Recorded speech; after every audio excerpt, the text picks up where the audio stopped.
What's wrong with me? Why can't I just be happy with what I have? Why do I keep wanting more when I already have a good relationship? If that question feels like it's been on repeat in your head, you're not broken, there's nothing wrong with you. You've just been trained your whole life to believe that love is only valid if it fits inside the monogamy box, even if that box is crushing you. So today we're talking about what happens when you twist yourself into someone else's version of right, quote unquote right, what it costs you to keep shrinking yourself, and what it looks like to stop contorting and finally taking up space in your own love life, in your own relationships. I know this topic inside out because I've lived it. In my first marriage, I contorted and twisted myself so much to make it work that I barely recognized myself anymore. I thought love meant enduring anything, putting up with literally anything, even mistreatment, because I had made a commitment. I committed to this. I told myself I just needed to try harder, stay quieter, want less, stop being me, basically. And there were moments that I really thought, so like, this is it? This is just what marriage is going to feel like forever? This is just what the rest of my life is going to look like? And I stayed far longer than I should have because I believe the only thing worse than being miserable in a relationship was breaking the promise that I had made when I was like 23. So fast forward to my second marriage, and it wasn't like flipping a switch, okay? My nervous system had been trained to believe that safety equals keeping the peace, not rocking the boat. And every time I thought about saying what I really wanted, that old feeling of terror showed up. My brain was telling me that if I told the truth, I would lose love. And little by little, I started telling the truth anyways, right? I started pushing through the fear. And every time I did, my relationships got stronger, more spacious, more ours, more what we were creating. And we've built something that actually fits both of us, not just the version of me that I thought or was told I was supposed to be. So welcome back to Nope, We're Not Monogamous. I'm Alicia Payne, your sex, love, and relationship coach. And thank you for listening. Let's talk a little bit more about this. Let's talk about what contorting yourself for monogamy actually looks like. Because it's not always obvious, right? Sometimes it is big and dramatic, right? Like saying yes to a forever that you aren't sure you actually want because you're scared to lose someone or you feel like it's what you're supposed to do. But most of the time, it's a really slow, quiet thing. It's like silencing your desires for more connection because you don't want to make things complicated or be too much, or, you need to deal with your own shit. Or maybe you're ignoring discomfort or jealousy because you're terrified that you're doing it wrong, right? Or pretending that everything is fine, everything's okay, while your body is screaming otherwise. And before you start rolling your eyes and saying like, well, that's just what compromise looks like, everyone has to compromise in relationships, let's be real about this. Compromise and contortion, abandonment, self-abandonment, these aren't the same thing. We've all been taught that love means you sacrifice, that if you want to keep your partner, you should learn to be more grateful, content, not be too much. But connection doesn't actually have to come at the cost of being authentic. You don't have to erase yourself to stay in someone's arms. Actually, the second you start disappearing to keep love, you're holding on to something that's not actually yours anymore. And you're giving your partner something that's not even you anymore, right? And people say it all the time, right? But relationships take work. And yeah, heck yeah, they do. Relationships take so much work. But there's a huge difference between compromise and collaboration or contortion, right? So here's kind of a main thing that I've learned here is compromise is about collaboration. You want to find solutions where both people's needs matter, or everybody in the relationship, right? Where everybody gets to bring their truth to the table, get curious about it, and then start co-creating something that feels good for everyone involved, right? That's like, let's figure this out together. If we all come to the table with that kind of energy, let's figure this out together, let's work on this, that's what you want. But what most of us wind up doing is contortion, and that's like pretending that you don't have needs, swallowing your truth, shape-shifting into what you think they want, and then hoping that that will keep the peace. So if compromise means that you're the one doing the shrinking every time, you're the one kind of having to sacrifice or martyr yourself, that's not compromise. That's slow motion self-abandonment. Healthy love and relationships thrive on collaboration, not on one person disappearing so that they can keep things easy. Being an easy partner is not, one, it's not a personality trait, but it's not a green flag either. Right? Real sustainable relationships have space for everyone in them to exist fully, even if it's messy and uncomfortable, right? That doesn't mean like it's all going to be roses and flowers and new relationship energy forever. There's messiness, there's discomfort, there's hard conversations, but they're allowed to happen.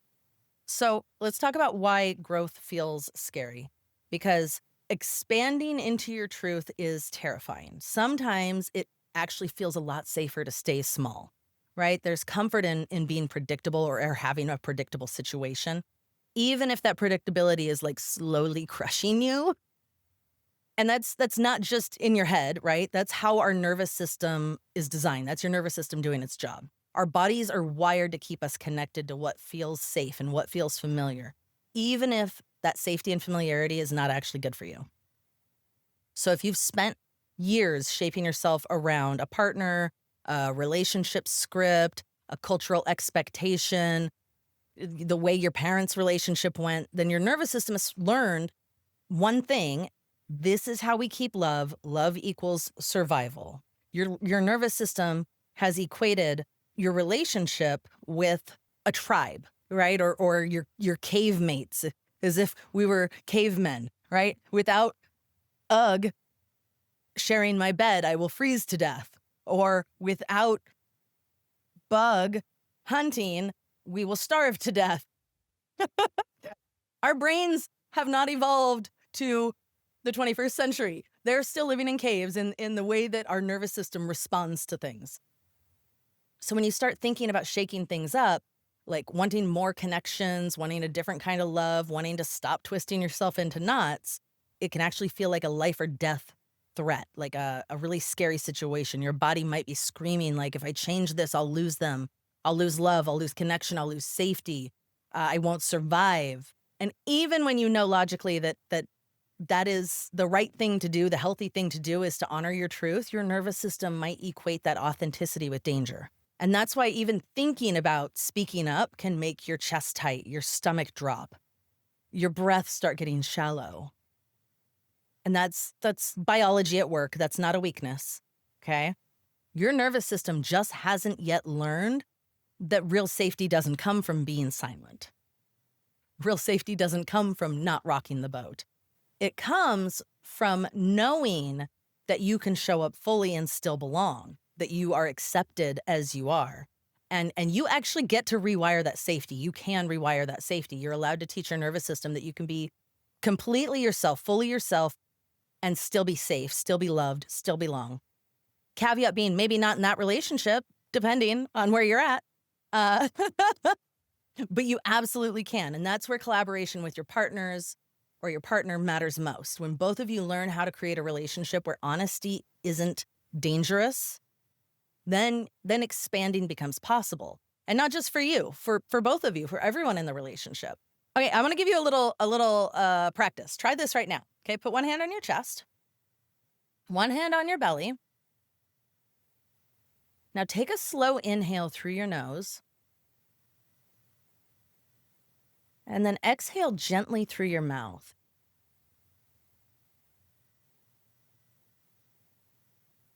And actually whisper to yourself, I am safe. I'm allowed to have needs. I'm allowed to take up space.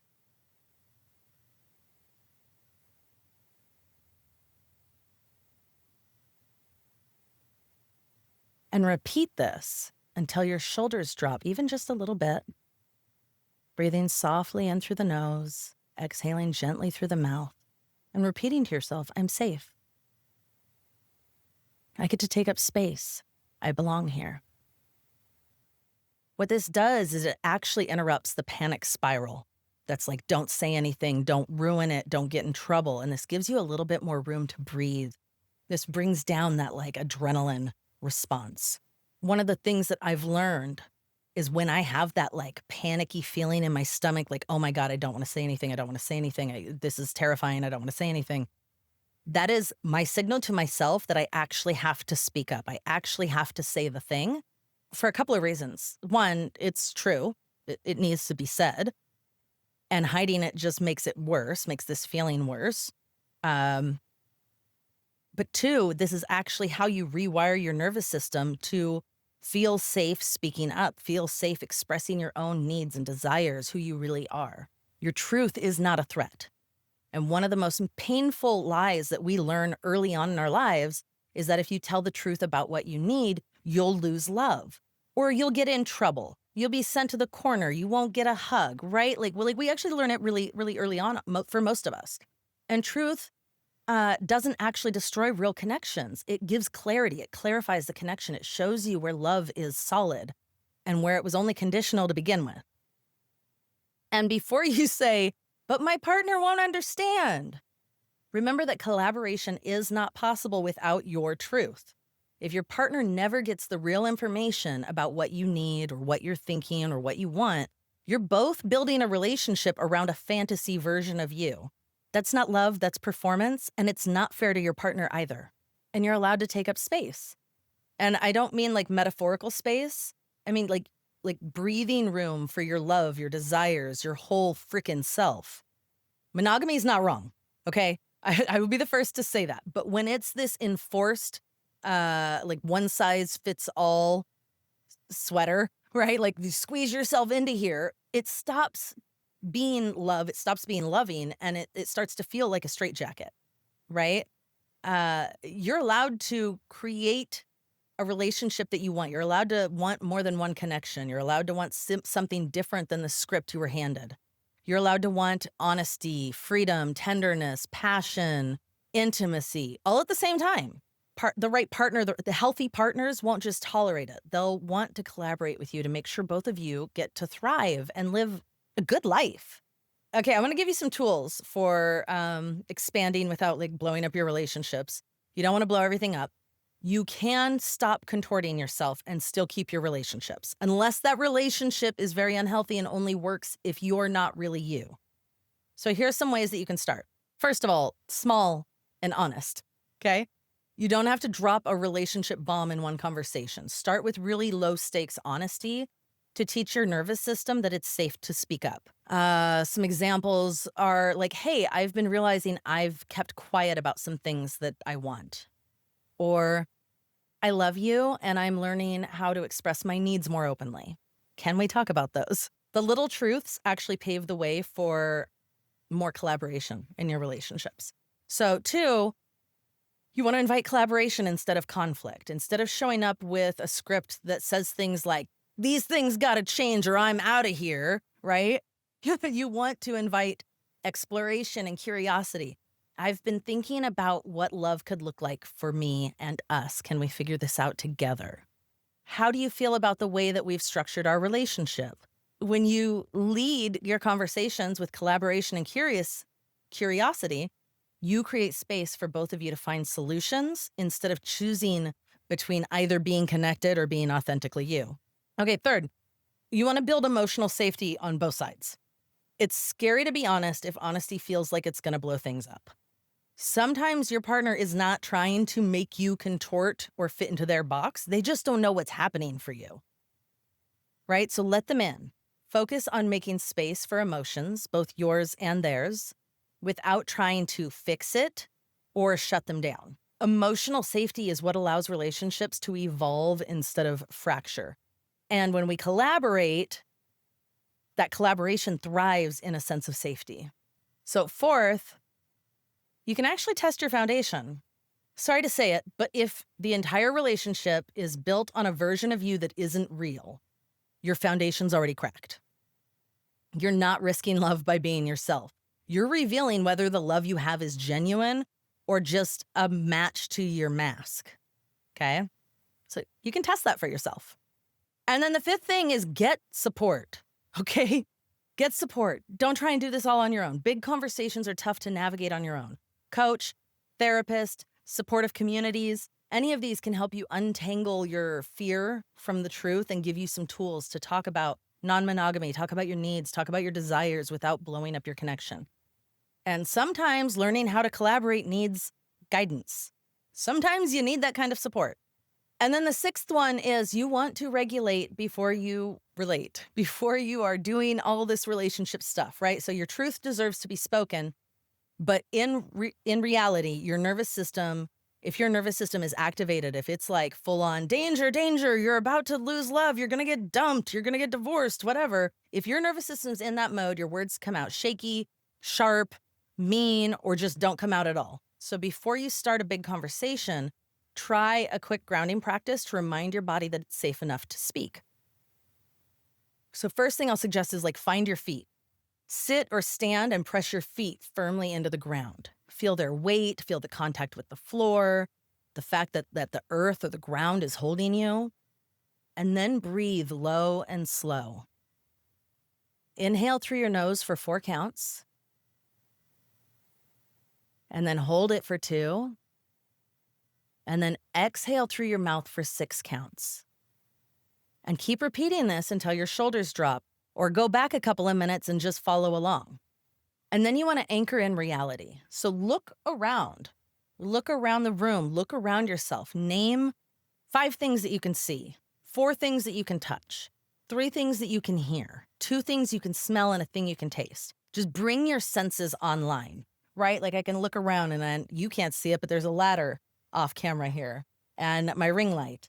And I have a candle over there, an extra microphone over here, a couple of chairs behind me, right? I can touch the cold metal of my chair. My dress is very soft. My desk is actually glass, so it's very cool and smooth. I can feel this paper and the texture.